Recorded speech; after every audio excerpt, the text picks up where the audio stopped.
អញ្ចឹងសម្រាប់ការកំណត់របស់យើងគឺរួចរាល់ហើយអញ្ចឹងចំណុចបន្ទាប់គឺខ្ញុំនឹងបង្ហាញទាំងអស់គ្នាអំពីរបៀបប្រើប្រាស់ជាមួយនឹងមុខងារហានិភ័យនៃជំងឺទឹកនោមផ្អែមដោយសារខ្ញុំឃើញថាបងប្អូនទាំងអស់គ្នា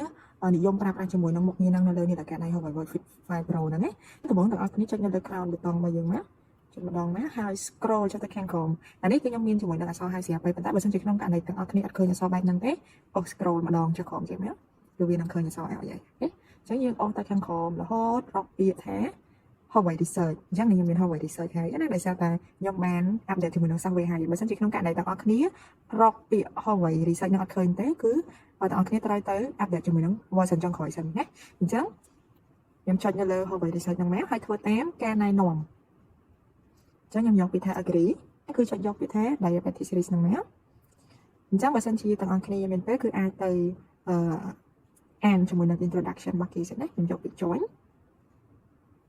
ហើយយកពាក្យថា start បន្ទាប់មកយកពាក្យថា start new cycle ហើយកន្លែងនេះគឺយើងដាក់បញ្ចូលជាមួយនឹង personal information របស់យើងមានដូចជា page របស់យើងហ្នឹងឥឡូវខ្ញុំឧទាហរណ៍ថាស្រីថ្ងៃខែឆ្នាំកំណើតរបស់យើងខ្ញុំឧទាហរណ៍ថា1994អានេះខែរបស់យើងណាខ្ញុំដាក់ថាខែ8ចុចយកពី OK កម្ពស់របស់យើងប្រហែល1.7ម៉ែត្រឬមួយក៏1.65ម៉ែត្រគឺយើងដាក់តាមហ្នឹងណាអូខេ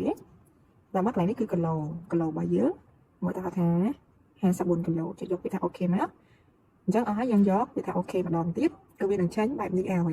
អញ្ចឹងដល់ពេលដែលមកដល់កន្លែងនេះទាំងអស់គ្នានឹងឃើញផ្ទាំងជាលក្ខណៈបែបនេះអញ្ចឹងខ្ញុំបញ្យល់ទាំងអស់គ្នាអំពីរបៀបប្រើប្រាស់នៃការវាស់ជាមួយនឹងមុខងារហានិភ័យជំងឺទឹកនោមផ្អែមហ្នឹងអញ្ចឹងដល់ពេលដែលទាំងអស់គ្នាប្រើប្រាស់ជាមួយនឹងមុខងារហានិភ័យជំងឺទឹកនោមផ្អែមទាំងអស់គ្នាអាចពាក់ភ្លាមហើយឃើញទិដ្ឋផលភ្លាមមែនទេអញ្ចឹងសម្រាប់ការប្រើប្រាស់គឺតម្រូវឲ្យទាំងអស់គ្នាពាក់ជាមួយនឹងនាឡិកាដៃហ្នឹងឲ្យជាប់រយៈពេល72ម៉ោងអញ្ចឹងកន្លងពេលដែលទាំងអស់គ្នាពាក់ហ្នឹងខ្ញុំឧទាហរណ៍ថាពេលថ្ងៃទាំងអស់គ្នាត្រូវពាក់ឲ្យជាប់ហើយនៅក្នុងករណីដែលងូតទឹកទាំងអស់គ្នាអាចដោះមកផ្លាតបានហើយរីឯពេលយប់ទាំងអស់គ្នាអាចបើសិនជាទាំងអស់គ្នាពាក់បានមួយយប់ពេញហ្មងក៏ល្អដែរបើសិនជាទាំងអស់គ្នាពាក់អត់បានមួយយប់ពេញទេអាចយ៉ាងហោចណាស់បាន4ទៅ5ម៉ោងដែរអញ្ចឹងនៅពេលដែលទាំងអស់គ្នាពាក់គឺយើងនឹងឃើញលេខនៅខាងលើនេះគឺជាលេខភាគរយនៅពេលដែលយើងពាក់គ្រប់3ថ្ងៃគឺវានឹងឡើងដល់រហូតដល់100%គឺវានឹងវិភាគតនន័យឲ្យយើងប៉ុន្តែនៅក្នុងករណីទាំងអស់គ្នាពាក់បាន1ថ្ងៃឬ2ថ្ងៃលេខនេះគឺវានឹងដើរតាម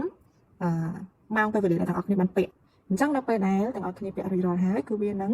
ចាញ់ជាមួយនឹងការវិភាគមួយអញ្ចឹងខ្ញុំដាក់នៅលើអេក្រង់ឲ្យទាំងអស់គ្នាមើលគឺវាមាន low risk high risk ហើយជាមួយនឹង medium risk អញ្ចឹងបើសិនជាក្នុងករណីទាំងអស់គ្នាមានភាគរយទាបនៅក្នុងការកើតជំងឺទឹកនោមផ្អែមគឺវានឹងចាញ់ពណ៌បៃតងដូចខាងលើហ្នឹងណាអញ្ចឹងអាហ្នឹងគឺ